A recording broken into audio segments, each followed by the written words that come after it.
What's up, everybody, and welcome to the first episode of whatever we're going to call this DM advice, tips and tricks, whatever. I'm sure there's a play on trash can in there somewhere. That's our first thing. Good. Comment down below what we should call this thing. Anyway, I asked on social media for new DMs to ask for advice, things that they've been struggling with, things that are maybe hindering them from even starting, tips, tricks, all sorts of stuff. I even asked for DMs to just give advice that they have always found helpful. So that's what we're going to talk about today. If you want to get your question read on something like this, go follow me on the social medias. They'll pop up throughout the episode. And yeah, let's get started. So first up, we have Ernie Casey ZW1NI over on YouTube asks, how do you make a fight fair and challenging?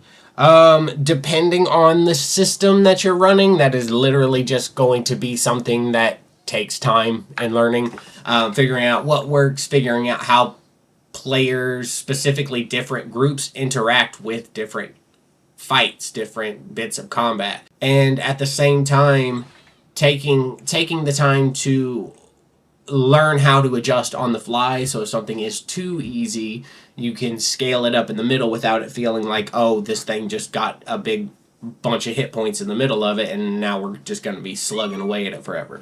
Another bit that has always helped me is have minions do a lot more of the fighting than a boss encounter. Like every encounter that they have should have a boss, so to speak. Take the time, study the game that you're playing. If it's 5th edition, the CR system sort of works, but the best thing you can do is learn about action economy, how much your players can do in a single round versus how much your bad guys can do in a single round. And it might seem like, oh, well, bad guys that they're fighting, these goblins or whatever, they only hit for a D4 of hit points. My players hit for a D6 and a D8. They should wipe these guys out.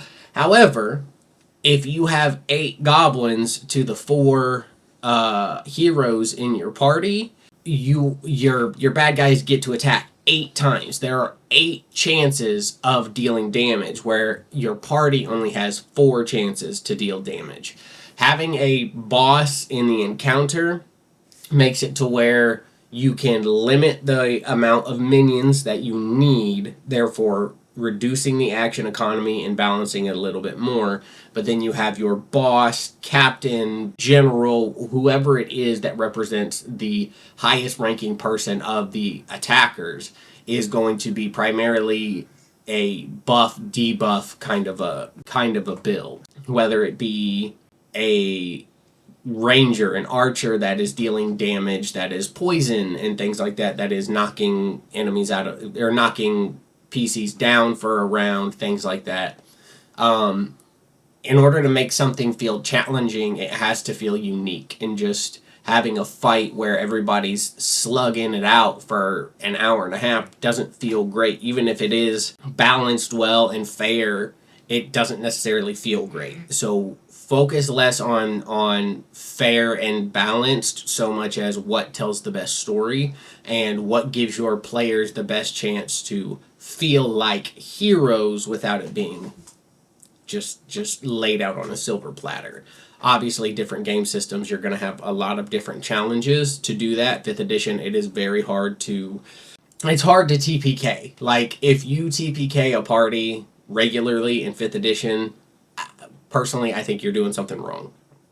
I think you don't actually know how to balance an encounter. 5th edition is so skewed towards the players that it's great. It works. I love 5th edition. It's like the main... It's what I use. However, just remember that it's a guide. It's just a guide. It's not set in stone. Like, the creators of 5th edition, of pretty much any TTRPG system, are going to tell you the same thing, is that the rules are there just to guide the story. They're not actually there to be like, you have to follow these. Like, if that's something that you want, there's Legends League and things like that, but If you're just there to tell a story with a group of people and have fun, a fair and balanced fight isn't necessarily the end-all be-all way to do it. So trust yourself. Challenging comes in many different forms. Challenging can be terrain, challenging can be environment, challenging can be the backstory of the people that they're fighting. There's a lot of different ways to make things feel challenging. So hopefully that wasn't a terribly long run-on sentence. It definitely was, but here we are. We'll take another one from YouTube. Tom Red 868. How do you approximate how much can be accomplished in the time allocated? Again, unfortunately, there's no blanket answer to give on this one. It really is entirely dependent on the group that is playing. Some groups are going to move through encounters at a much faster pace than other people. Groups move through different types of encounters differently. Some groups are going to fly through puzzles. Some groups are going to struggle with puzzles. Some groups are going to just click during combat, and fights that normally take an hour are only going to take 30 minutes, 25 minutes, and it's bang, and you're left with that space. A lot of times I will hear, employ the like magical moving castle, where it's like, take your important thing, and no matter what direction your party is going to go, move that big thing to the end of wherever it is they're going to end up, so they do the thing that you built for them. That is important. I think Magical Castle is the best way to have things feel good. Set it up in the beginning, let them do whatever it is that they want to do, and then corral them back to the castle at the end.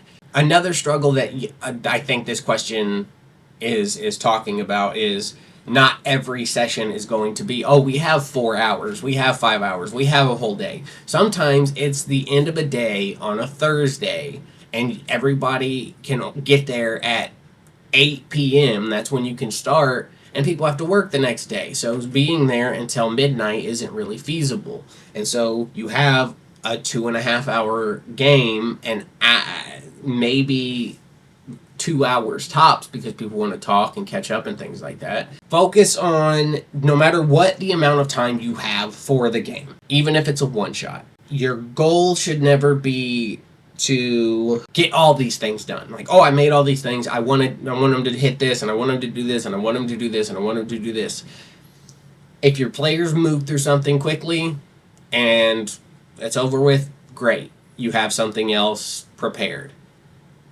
I'm not saying don't prepare. I'm saying don't focus so much on making a whole bunch of things, so much as it is take the time to make the things that you have prepared the most fun that they can be. Meaning, if it's a mini game that you have, so that way they can pick some flowers, let that take an hour. Let them be silly, if that's the group dynamic. Find the thing that each group wants to latch onto, and let that be the game. Let that be the whole time. Find a way to have that be the narrative for this game. If you planned a one-shot with an awesome wyvern encounter at the end, and you have all these story beats where they can meet NPCs and learn all the lore, but then one little bit of lore that you drop about a farmer having a hard time managing his farm because his wife is sick, and then they're like, we're going to take care of this old man now. This is what this is. You have to be willing to just be like, okay, that's what this is. And suddenly, all those things you had prepared don't matter right now. They will matter later. Hold on to them. Don't get rid of them. They don't matter right now, because the thing that your party wants to do, this group that is trusting you to guide them through a fun time, is telling you the thing that they want to do. So as much as you can approximate and try and plan things and be like, we got time for this, time for this, time for this, be flexible enough to make adjustments on the fly. With that said, at least have 3 things prepared. Have a non-combat encounter prepared, some sort of thing they can talk through, whether it's bargaining or bartering or subterfuge or any sort of communication-based thing. Have that be something that you have prepared. Have a combat encounter where they're fighting something, and then have some sort of puzzle. It doesn't have to be a crazy, big, convoluted puzzle. Something that makes them stop and go, oh, we need to solve this to move forward. And that can be as simple as a memory game that opens a door, or it could even be a social puzzle where they have to take information from people and sort something out, like a mystery or a crime. They're solving a case or something like that. Having those planned and being able to just pepper them in where you need them is to me a lot less stressful than having to navigate people into a direction of the thing that I had specifically written, when most of the time people just want to have fun and latch on to what they want to do. Yes, that's the best answer I can give to that. Again, probably another run on. Fuck it, let's stick to YouTube for now. Romeo Brewer Y9Z asks, how do I make it feel like the players have a choice during the narrative? Somebody replied, don't make it feel like they have a choice. Actually give them a choice. Yes, it requires a bit more planning, but your players will be far more interested in your world if they feel like they are playing a part in shaping it. If there are major points in the story that need to play out a certain way, have multiple roads to get there. Also, talk with your group, find out what kind of stories they are interested in. That is from Kevin D6723. I think that's really good advice, and similar to what I was saying just a second ago, is figure out what your players want and build things around that rather than building things and then trying to shove players into that mold. The square hole fits all shapes, but it's not always the best outcome. A thing that I will add to that is that leave things open-ended, even for yourself. Like, I know that seems stressful to a lot of people. A lot of DMs come from a writing background and not necessarily an improv background. I came from writing as well. However, I one of the biggest lessons that I learned early on was forcing a narrative doesn't make anybody happy, because it makes me have to shove players in a certain direction to accomplish what I've already set out, and it makes players feel like they don't have any agency over the story. Leaving things open-ended, meaning like you have something written, you have a story beat, you have a villain motivation, you have government motivations, things like that, whatever it may be, and you hit a point where you're like, I can flesh this out, or I can just 3 question marks, and when the players engage with those question marks, you don't have to just give them everything, so to speak. You can let them find things out. I hate to do bunny ears because that's what it is, but work backwards from the things they discover and make those things true.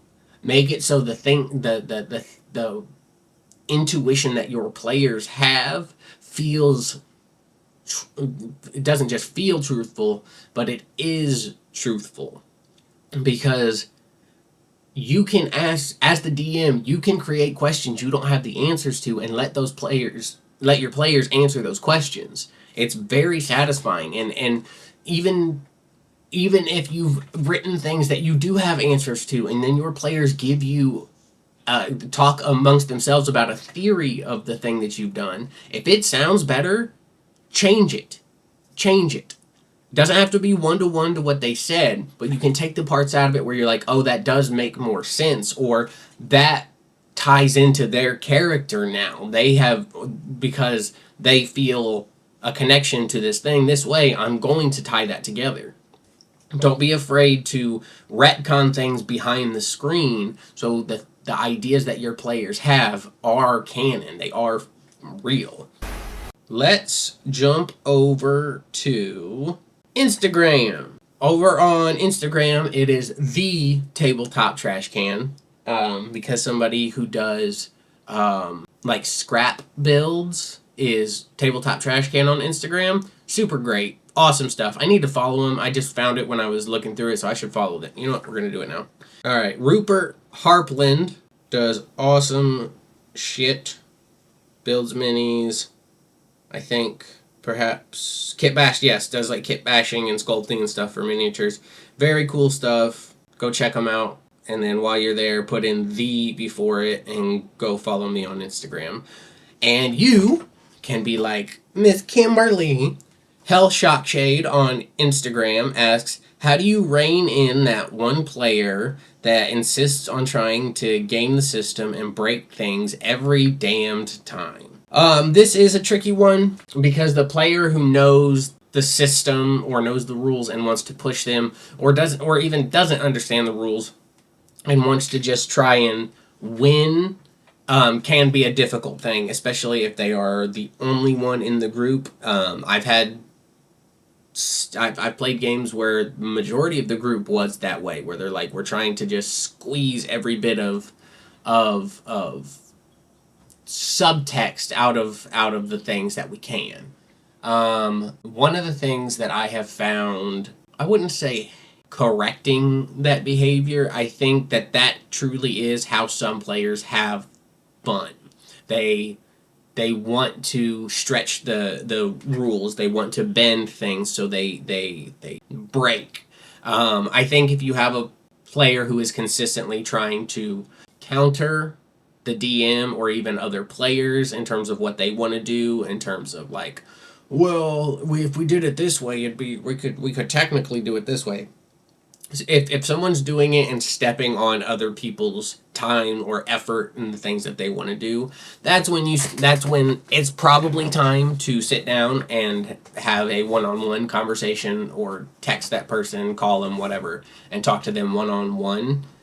Because a lot of times when people are approached individually, you will get a better sense of where they're at. They will either be like, it kind of is binary. It's either I did not realize I was doing that, I apologize, I will try and not do that. Or they're going to double down, they're going to deny it, try and flip it on you and be like, well, what about this that you do? Things like that. And in that situation, most of the time, I hate to say it might be time to either cut that person free or start a new group, whatever it might be. In terms of actually just like the soft corrections, how to like softly correct somebody. Honestly, I think it's just kind of a consistency thing. Just, I am a big advocate for the person, the type of player who wants to like tell their story and they are like, okay, I want to do this and I want to do this, and it's these big grand ideas that don't necessarily fit the scope of the scene, if that makes sense. Allowing that person to describe how they think something would work, and then taking a moment to explain to them, be like, here's XYZ leading up to this story, or to this story beat. Do you understand now why this does not work? And allowing once or twice for that to happen, and then beyond that, just saving some time and say, no, that doesn't work here. We can talk about it later if you want to. And then moving on with the story. Sometimes people just want to break the game. They fully understand that what they're trying to do doesn't work and they just want to break it. That's when you just got to say no. You just know. It's just like, no, you can't do that. Sorry. And it's like, well, the rules are merely guides. I am not a follower of every single rule. Sorry. I just want to take a quick second to remind you that I have a Patreon, and if you head over and subscribe at the free tier, you get 2 watch-alongs each month, and you can sync up with me in whatever movie we're watching. I also do a monthly system-agnostic one-shots available at the $5 and $10 tiers, and a monthly interview series where I talk to creators of all kinds. Head on over to patreon.com/tabletoptrashcan if you like what we're doing here. All right, let's jump over to TikTok, where we are back to Tabletop Trash Can. Go follow me on TikTok. Drew Duffy asks, when making a homebrew world. Oh, no, this is just advice. Drew Duffy gives some advice.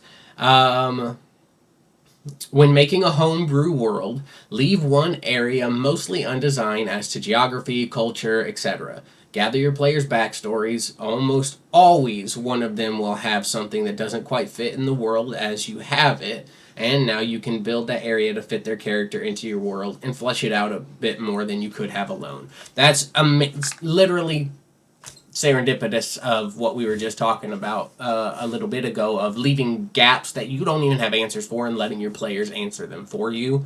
I think this is great advice of don't build the world and then force players to make characters that fit into it. Create a world around the characters your players want to play. I have, in multiple occasions, built the world after session 0 because I wanted players who have played lots of times but been forced into specific roles, play exactly what you want to play, and I will build something around it. Sometimes, if it's a longer game that you're planning, you can get a lot of information, and it does make it a little tricky to build the world. In that sense, in that case, which I have had players deliver me a backstory that was a single page, and then there was 12 other pages of information, a glossary, like textbook style, so I could understand the backstory as it was written. So when you get things like that, sometimes you have to go, okay, I need to match this energy and build a good cohesive world here. If you run into that and it's not something you can just be like, oh yeah, I totally get all these players built things that are similar, they work together. Sometimes you're going to get, I have a robot, I have a pirate, I have a changeling, and I have a weird turtle man. How do these all go together? And that's going to take you a little bit more time, right? In doing so, fall back on a one-shot. Use a one-shot system as a way for the characters to meet and interact with one another, and then run a pre-built system or a pre-built story for a short time while you flesh out the world. And then once they are done with that one shot, they are now free back into the real world that they can go and experience. Great advice, Drew. Okay, we're hopping back to YouTube now. Here's another piece of advice. Don't DM drunk. Requires some retcon the next session. From Anthony Bowen 3358 at Don't DM Drunk. Honestly, good advice. I think that some groups have drinks, some groups will smoke before or during their session. I have done both, and I've not had anything too crazy happen. We've had some silly sessions where nothing really got done, but nothing to the point where anything was broken. I think that if drinks are going to be had at the table, it needs to be agreed upon by everyone. I think one person showing up and being like, I'm going to get drunk, especially a DM, when the rest of the group was not prepared for that or even on board to have drinks or drinks around them. Obviously, drinking, smoking, all that kind of stuff at the table is something that needs to be talked about with everybody. Not everyone's comfortable around it. Not everybody wants to be around people who are under the influence of anything. And that's fine, but again, this is communication that needs to happen up front.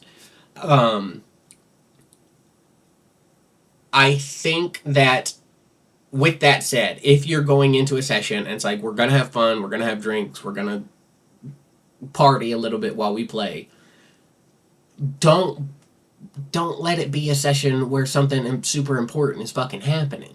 You know, don't let this be the moment where your bad guy takes the mask off and you're like, hey guys, I got some news for you, and you're fucking sloshed trying to give a monologue.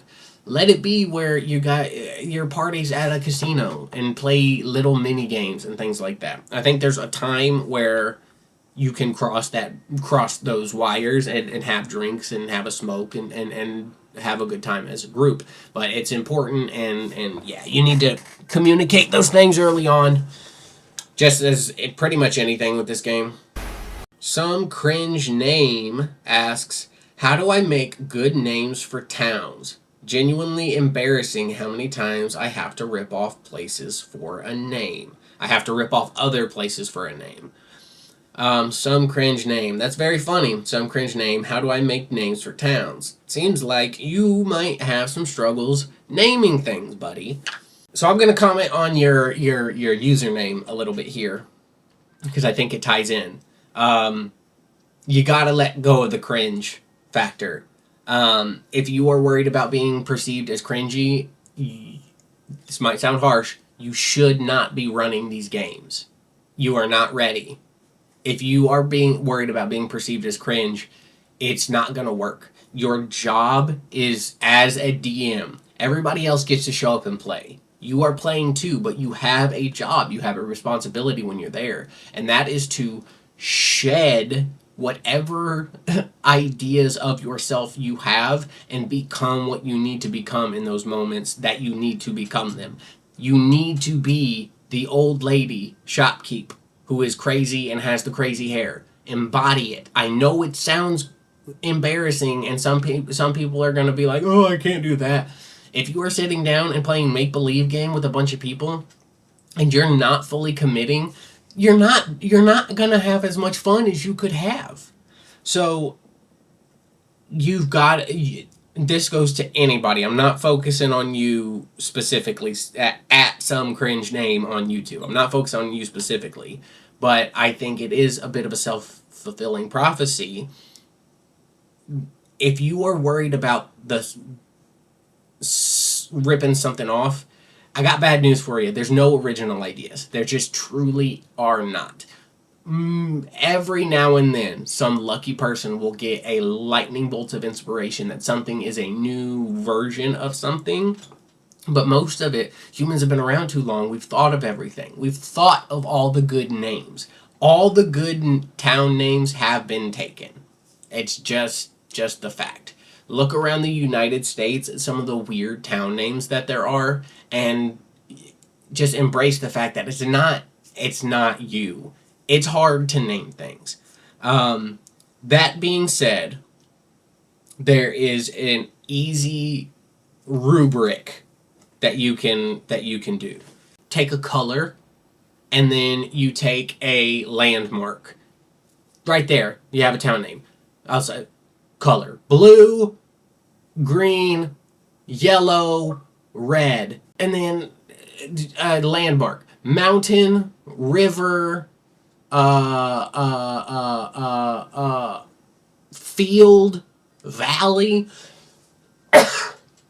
blue valley, green plains, green Greenfield. If there's not a place called Greenfield in the place that you live, especially here in the States, if there's not a place called Greenfield where you live, it's crazy.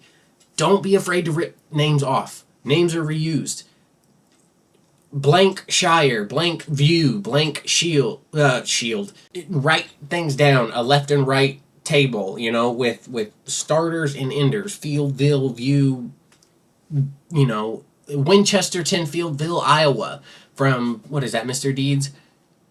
You've got to drop the perception of, oh, I don't want to rip something off. Oh, I don't want to be cringy. Oh, I don't want to be perceived in this kind of way. You're just there to facilitate a story. Okay? This is a little different for a town name. I had an NPC, right? I think I've told this before on the channel. His name was Turducken. He was a primary NPC that the party would return to. And his name was Turducken because I forgot to name him, and they asked in the first fucking session.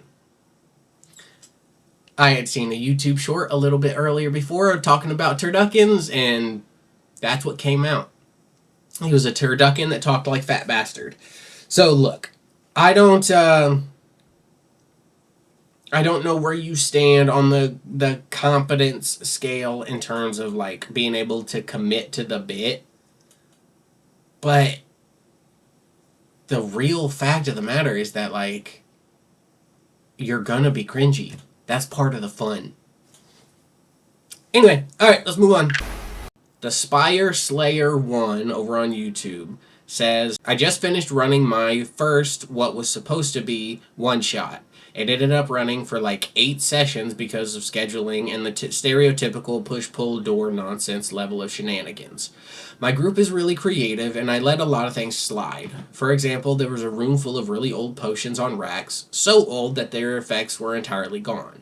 One of my players had some kind of lightning spell and took a lot of them to splash on enemies and zap them. I loved the idea, so I let it go. Doing this and a bunch of other stuff, they can easily wipe a monster with a higher CR than they should be able to. Knowing this, I try to make encounters particularly difficult. In almost all of them, a few mistakes from a player mean they go down. Normal encounters are a bit but bosses are where people can drop like flies. So my question is, how should I balance encounters around these players or how should I play them? I don't treat it as a game of players versus DM, so I'm not trying to TPK 24/7.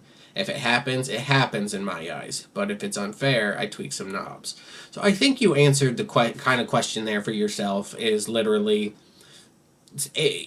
you're not trying to kill the players. It's not players versus DM. If it's unfair, tweak some knobs. If somebody goes down, it is what it is. I love that. I think you're doing great. Genuinely.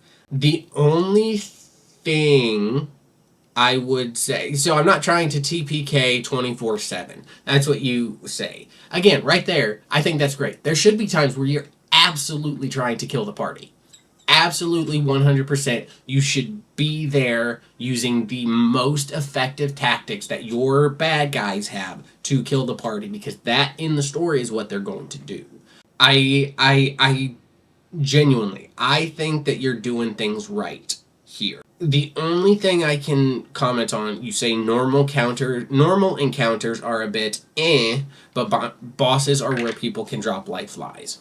Okay, if your players are really creative and are using tricks and little like twists and things to make their fights more interesting, return the favor. Change where fights are happening. Don't just make it, we're in a town square, we're in the woods. Make it to where a fight is happening on the edge of a mountain and your players are down low and the bad guys are up top. Give your bad guys advantages that your party doesn't have. Give your bad guys home field advantage so it feels like your party is out of their element, and that way those tricks that they pull feel more meaningful. I think that another way that you can have those mid encounters feel better is, this is not a comment, I've never seen you run a game, never seen you do anything.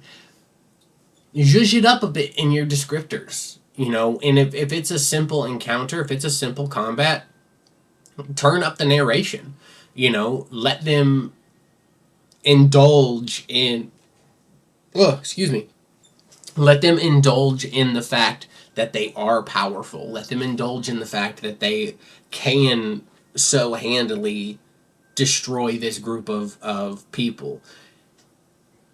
Don't get lost in the minutia of combat. However, if your players are tricky and can come up with clever solutions to things, give them problems that are not simply solved with fists and swords. Give them problems that need to be solved with social deduction or charisma or all these other things. Take these skills that they have that they can put into combat and have them transfer over to where they can progress the story in a way that is not combat. It'll take about the same amount of time if clearly they're moving through combat fast. It's going to take about the same amount of time for them to be like, okay, what do I want to say? How do I want to do this? What are we going to roll in order to accomplish this? Because we cannot solve this with violence. Yes, I think you're doing great. I think that's a really good outlook on how to do it. You're not trying to destroy them every encounter. Sometimes a fight just happens. But I think that, I think you could zhuzh things up with your descriptors, just to make it feel a little more impactful of the small victories. Deathmageddon over on YouTube says the most frustrating thing for me as a player is when dungeon masters are reluctant to give me clear information. Game mechanics communicate to us as a player what our characters understand about the world intuitively. When a newbie tries to hit a werewolf with their martial character, they should quickly learn that the werewolf is completely immune to their attacks. Don't try to make it interesting with all this flowery flavored text. The game is already interesting, that's why we're playing. Tell them the werewolf is immune. Also, always be mindful of ways to speed up combat. If you're running a horde of monsters, if you're running a horde of monsters, creatures of the same type take their turns at the same time, and you roll one set of dice for all of their attacks. If a player gets surrounded and beaten to death because the orcs shared a crit, that is the consequence of getting surrounded. They shouldn't have done that. Okay, so I agree with you and I disagree with you in a very, very simple way. I think you are very right that DMs should use mechanical language when describing certain things. Saying outright, this creature is immune to fire, this creature is immune to lightning, can help players that are less aware or have a harder time like understanding the flavor, the flowery text, as you put it. However, I do think there's a lot that players can learn. There's a lot that players can get invested in. How am I trying to word this? Some players get more out of discovering how to beat a monster than they do simply beating it. A newbie player running up and punching the werewolf, yes, is going to get the realization that, oh, I didn't do anything. You did no damage. But I think for a dungeon master to just outright say, you punch it, it's immune, you didn't do any damage, that takes away a lot of the spirit of what early combat is especially for new players, not even just a new character like a level 1 character, but a new player overall, is that just being told, oh, it's immune, that's video gamey. It's a little immune popper that, goes above its head, and that's fun for some people. But like, for me, if I was in that situation and I had a DM just tell me, oh, it's immune, I'd be like, ah, fuck, okay, so I wasted my turn. But if I ran up and I punched that werewolf and the DM says, you land a good solid strike, anyone else you would feel ribs break, you would feel flesh tear under this strike. However, as you pull back, you realize no damage has been dealt. The fur is barely moved. There is no skin tearing. There is no breaking of bones. You have done no damage to this creature. And in that moment, you realize that your fists alone are not going to be able to destroy this creature, and you need to find a new means to do so. Yes, it is flowery. However, what it doesn't do is it doesn't just slap you in the face with information. It allows that player to realize, okay, I need to find something else, because I am powerful. I felt what I was able to do. Telling someone that, oh, it's immune, you didn't do anything, can make a player, not just a character, but like a player, feel weak and insignificant. But telling them that even with all of their strength, they were not able to accomplish this, it makes them go, okay, this thing in which I am powerful is not doing the trick. I need to find an alternate way to accomplish this goal. Or I need a sword, or I need some brass knuckles, or something like that. I think that a little flowery text goes a long way early on. and it allows players to deduct things on their own, as opposed to just telling them right away. If it goes on for a few rounds and that newbie keeps trying to punch the werewolf and be like, well, maybe if I get a crit, I'll do something this time. That's when I think it's okay to be like, hey, this creature is immune. Your character would realize this quickly. It could even be a thing of allowing that player a free intelligence or history check or something like that to see what they know about this creature. And then with a good check, it's like, hey, you remember you need silver. You need some sort of magic to harm this creature. Otherwise, you're just going to be wasting your time. There's things to be gained from flowery, flowery words, a little bit of fluff. And also the DM, that's kind of our job. We got to fluff things a little bit. If we weren't fluffing, I don't think I can say that. Fuck it. If we weren't fluffing, nobody would be hard. Have a good day, guys. That's the end. Be good, be kind. I'll see you in the next one. Bye.